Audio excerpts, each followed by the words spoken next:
sphere of influence dari kekuatan ekonomi mempengaruhi kebijakan, sehingga bahkan mengendalikan pembuat kebijakan, bukan sekedar mempengaruhi kebijakan melalui supply demand function, tapi ini mempengaruhi si pembuat kebijakan.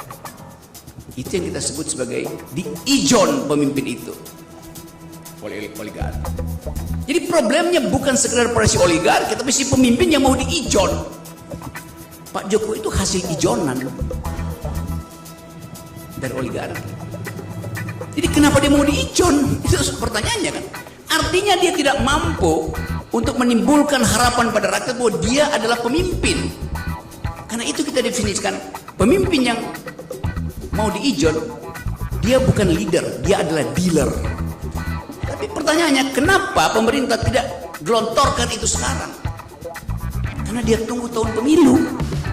Mulai tahun depan akan digelontorkan pasti. Dalam upaya membeli suara rakyat. Itu korupsi kebijakan yang didesain oleh si Dungu. APBN itu hak kita. Kenapa gak dikasih ke kita? Oh nanti itu sebagian dipakai dulu buat IKN. Sesuatu yang kita ragu itu kayak apa tuh IKN itu? Kan Pak Jokowi bilang bagus akan. Ya di mana Anda lihat bagusnya? Di laptopnya Pak Jokowi. Jadi IKN itu ada di laptop yang memang dibikin bagus. Nah, fantasi kita dibujuk untuk membackup proyek fantastis yang pasti akan menyengsarakan rakyat.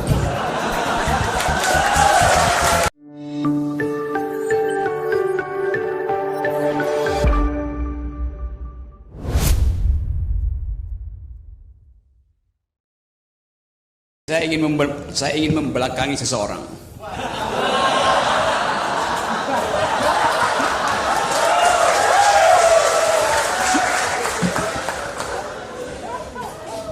Tapi saya ingin di samping seseorang juga.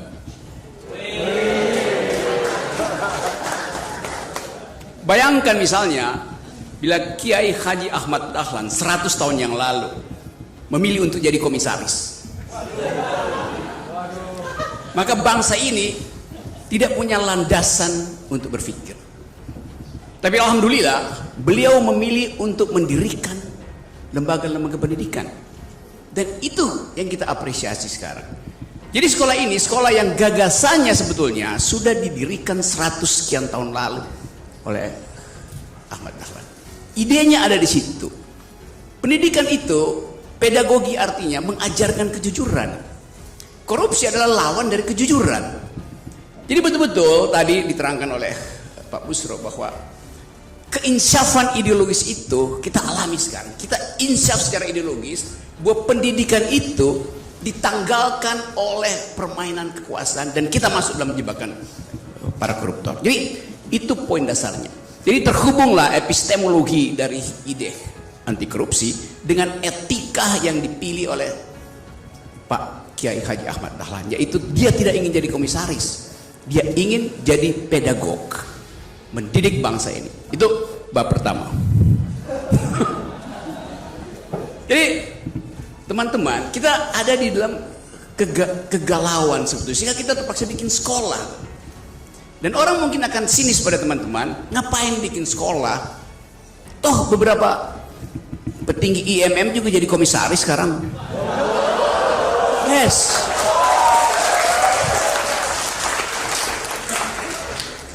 Jadi ini semacam refleksi juga untuk menghalangi jangan sampai ada generasi yang diturunkan. Kenapa Pak? Ini kan kita kan di dalam upaya kita membongkar para koruptor, yang pertama kita bongkar kawan-kawan kita. Justru itu saya ada di sini itu. Jadi ini adalah upacara untuk namanya apa? Ini bukan pembukaan sekolah anti korupsi. Penutupan sekolah para koruptor. Kalau anti korupsi seolah-olah di depan kita ada potensi korupsi, enggak, itu udah jadi manifest korupsi. Jadi kita mau tutup sekolah para koruptor itu. Yang rektornya ada di belakang saya.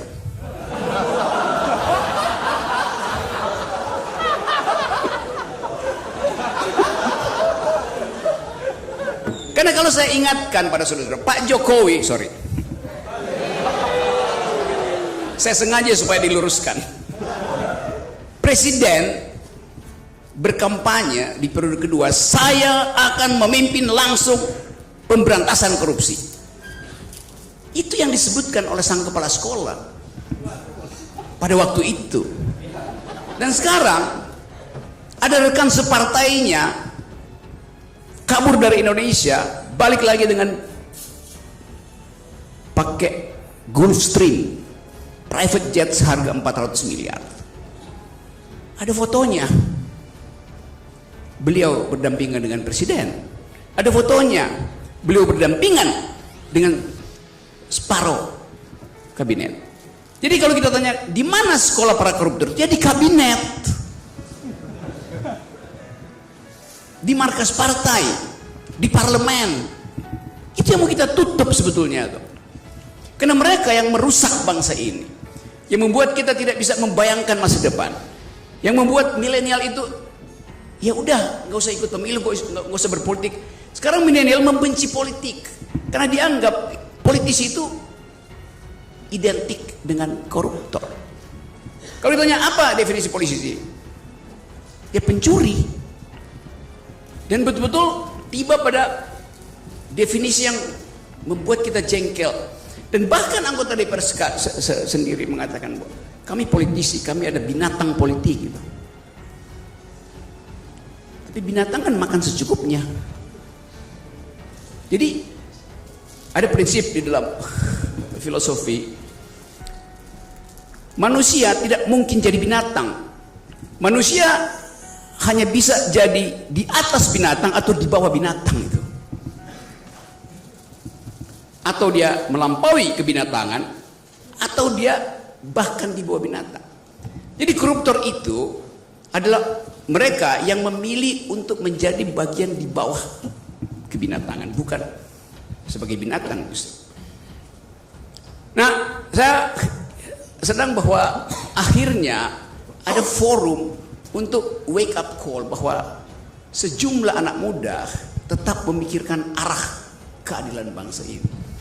Jadi kita bertemu di sini karena ada value yang sama, yaitu menginginkan agar supaya nasib bangsa ini tidak ditentukan di Merdeka Utara. Mungkin harusnya ditentukan di Merdeka Selatan, tempat Gubernur DKI. Saya masih pakai kata mungkin, karena kita mau lihat kontras itu tuh antara mereka yang berupaya untuk membangun image bahwa nggak mungkin negara ini berlanjut kalau tidak 3 periode, dan itu betul konstatasi dari Pak Busro tadi. Operasi 3 periode masih berjalan dan itu adalah operasi para koruptor. Presiden Jokowi sampai sekarang tidak mengucapkan semacam public address untuk memberi kita semangat pergi pada Mahkamah Konstitusi agar supaya dinihilkan threshold itu. Itu juga adalah kebiadaban politik. 20% itu 20% itu adalah kandang oligarki beternak politisi itu. Atau tadi pakai istilah Pak Busro, perbudakan politik. Diperbudak di situ supaya tertutup matanya bahwa di luar sana ada sang surya yang sebetulnya jadi panduan moral kita. Kita hilang mempercakapan itu. Bayangkan misalnya kalau satu waktu ada upaya untuk memberantas korupsi dengan proposal dari IMM, daripada Imawan dan Imawati, ada proposal bagus. Proposal itu beredar ke semua partai politik, menginginkan agar supaya ada undang-undang untuk mewajibkan setiap kader partai politik ikut sekolah anti korupsi dulu.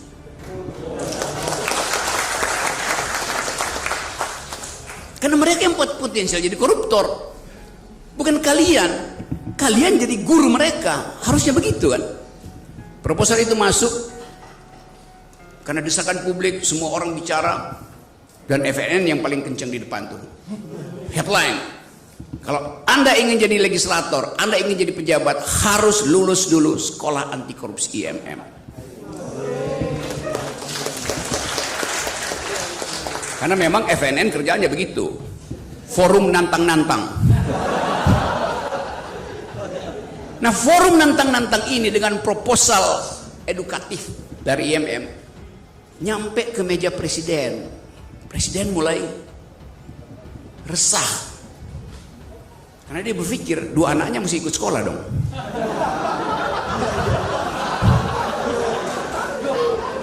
Loh, ini kan pikiran dia tuh yang bagus tuh.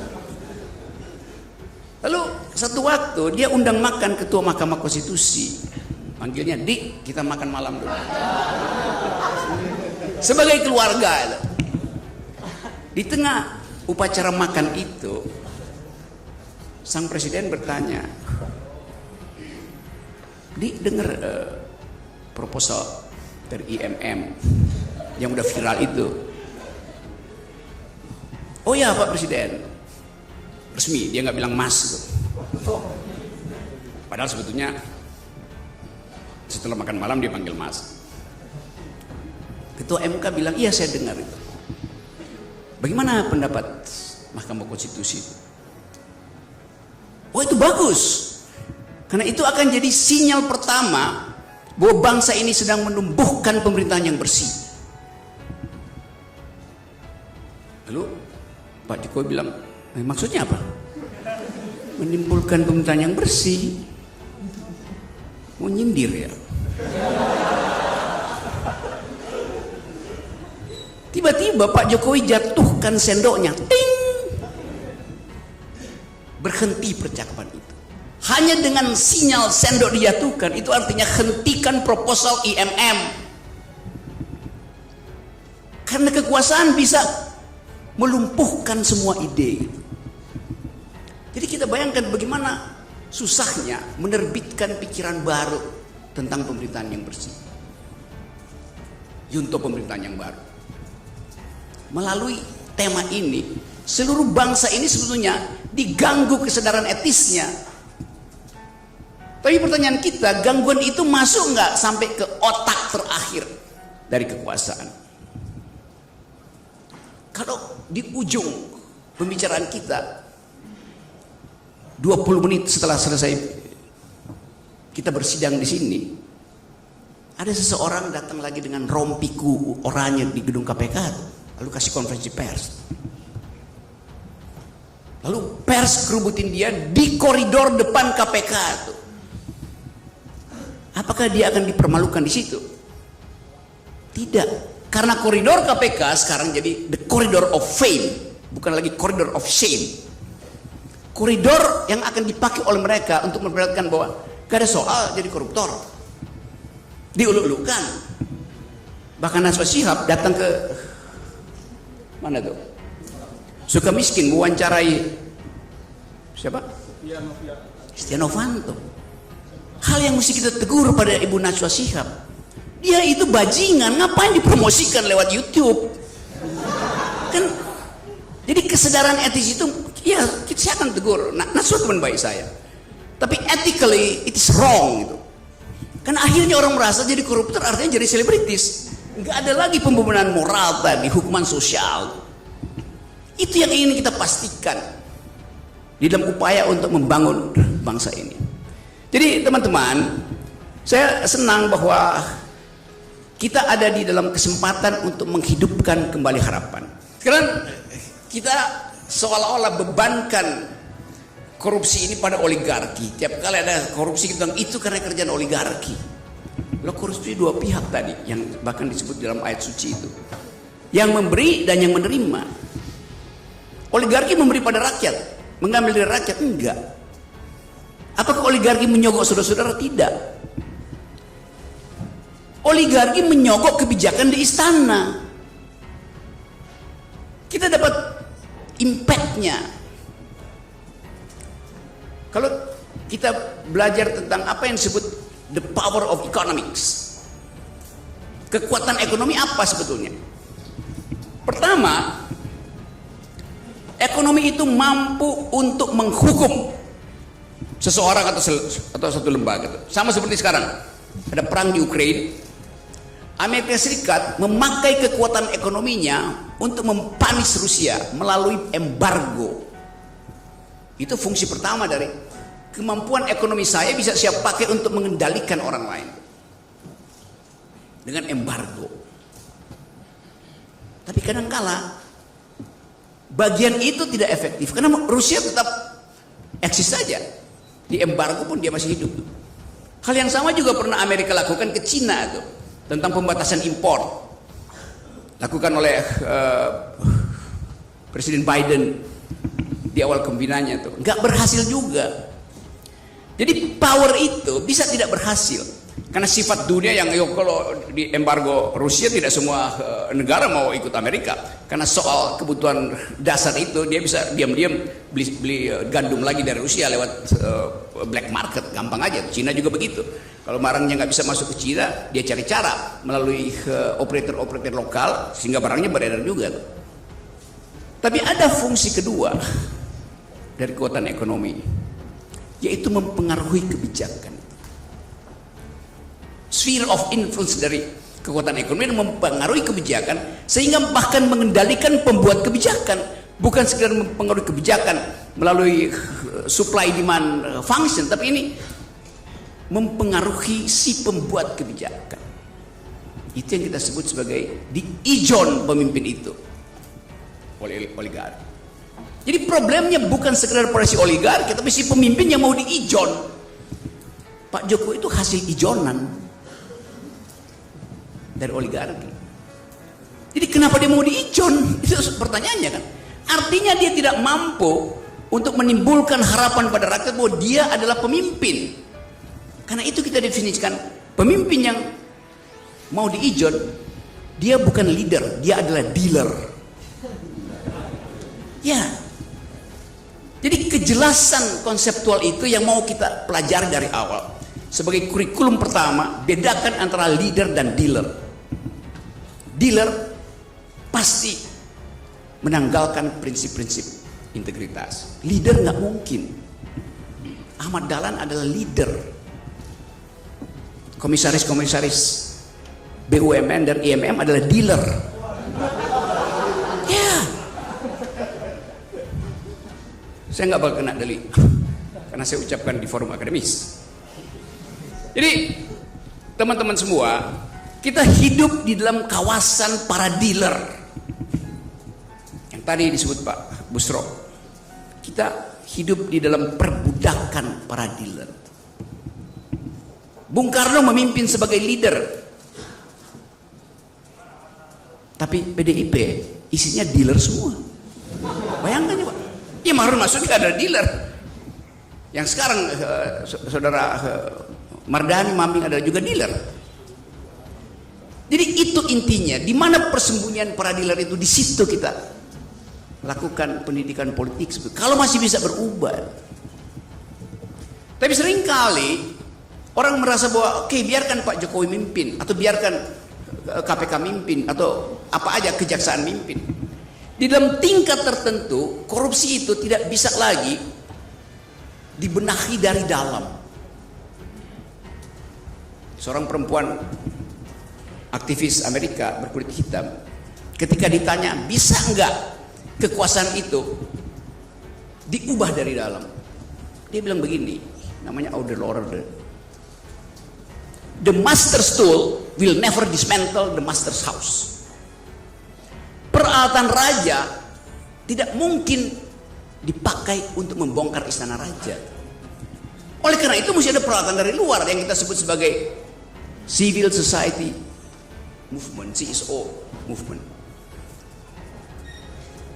yang kita sebut sebagai gerakan mahasiswa, gerakan buruh, sekolah anti korupsi. Ini semua peralatan di luar, bukan peralatan raja. Jadi nggak mungkin kita percaya bahwa KPK bisa membongkar korupsi, karena KPK ada bagian dari peralatan raja tadi diterangkan Pak Busro. Kan dia peralatan raja aja, kedudukannya di bawah raja. Dan itu yang dilakukan oleh si kepala sekolah yang tadinya berjanji memberantas korupsi. Jadi teman-teman, bagian itu saya kira yang penting kita bicarakan. Masih ada sampai jam berapa kita? Ya, terus saja sampai korupsi bubar. Jadi kita bukan sekedar ingin melindungi generasi kita dari potensi penularan korupsi, lebih dari itu kita ingin menghalangi perluasan wilayah koruptor ini. Jadi sekolah ini ada sekolah untuk menghalangi meluasnya ide tentang korupsi, apalagi masuk di dalam tahun pemilu yang pasti korupsi akan meningkat, bukan karena rakyatnya mudah disogok, tapi karena pemerintah mengkondisikan rakyat itu jadi miskin sehingga nggak mungkin berpikir tentang apa yang kita ucapkan hari ini. Pemerintah punya surplus 300-400 triliun dari jualan batu bara, jualan mineral, jualan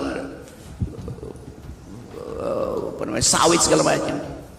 Yang harusnya, kalau Sri Mulyani sekarang bilang bahwa kemungkinan negeri ini masuk dalam jebakan ekonomi sangat besar, gampang ngatasinya.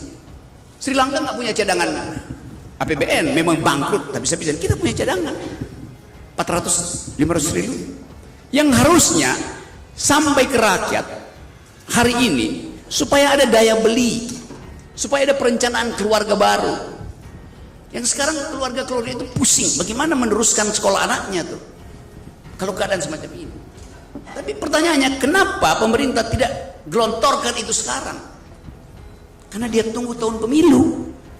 Mulai tahun depan akan digelontorkan pasti, dalam upaya membeli suara rakyat. Itu korupsi kebijakan yang didesain oleh si Dungu.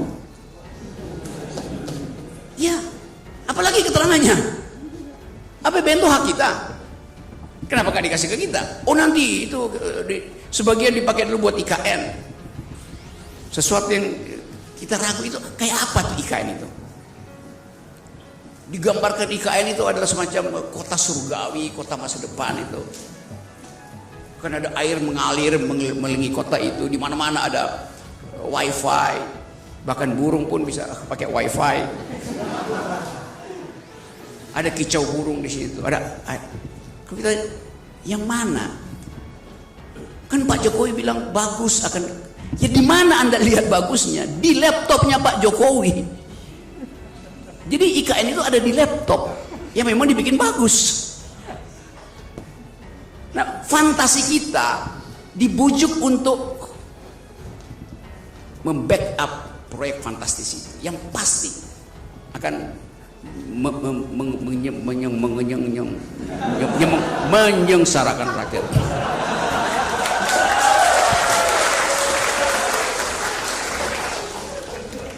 Tetapi perlawanan pun terjadi. Kemarin minggu lalu saya kasih kuliah semacam ini di Universitas Mula Warman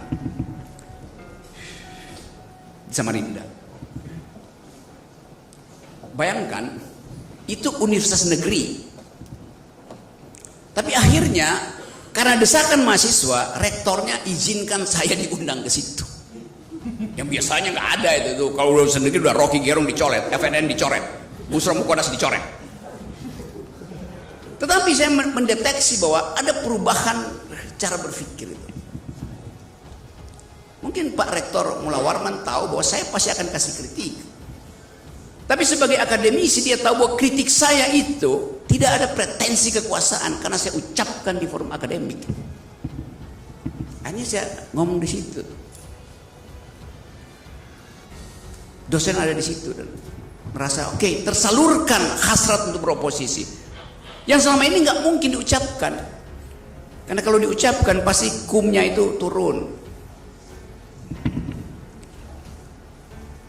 Bayangkan misalnya Pak Rektor Mula Warman mengambil risiko karena universitas itu dapat proyek, pasti deh dapat proyek dari pemerintah untuk membenarkan IKN yang ada di wilayah itu,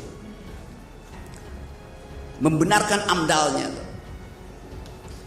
Yang sering saya kritik, keputusan politik udah dibuat baru amdalnya disusulkan, kan ya dulu lah. Kan dalam soal lingkungan amdal harus dibuat dulu baru jadi keputusan politik. Ini terbalik. Udah diputuskan baru Pak Jokowi minta oke, tolong bikin amdal. Amdal buat apa? Ya pasti buat mendukung, bukan untuk membuat kritik. Padahal kita belajar ilmu lingkungan di mana seluruh dunia amdal itu harus di depan, karena amdal adalah upaya untuk menghalangi semua proyek yang bersifat merusak lingkungan. Kalau dia lolos, nah itu artinya AMDAL-nya betul-betul bagus.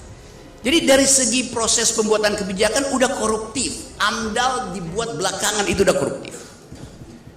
Tapi sugesti saya adalah bahwa banyak sebetulnya pejabat akademis yang menginginkan perubahan tapi masih tertahan oleh feodalisme, oleh ketakutan. Muhammadiyah nggak peduli soal-soal semacam itu.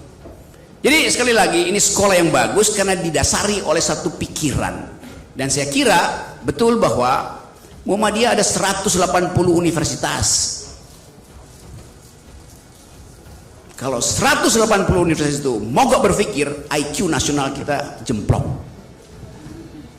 Jadi nasib bangsa ini memang ditentukan oleh teman-teman sekalian, minus para komisaris. Maka kesempatan ini kita pakai untuk menghidupkan kembali harapan bahwa sang surya tidak bisa dicegah untuk memberi cahaya kejujuran. Terima kasih.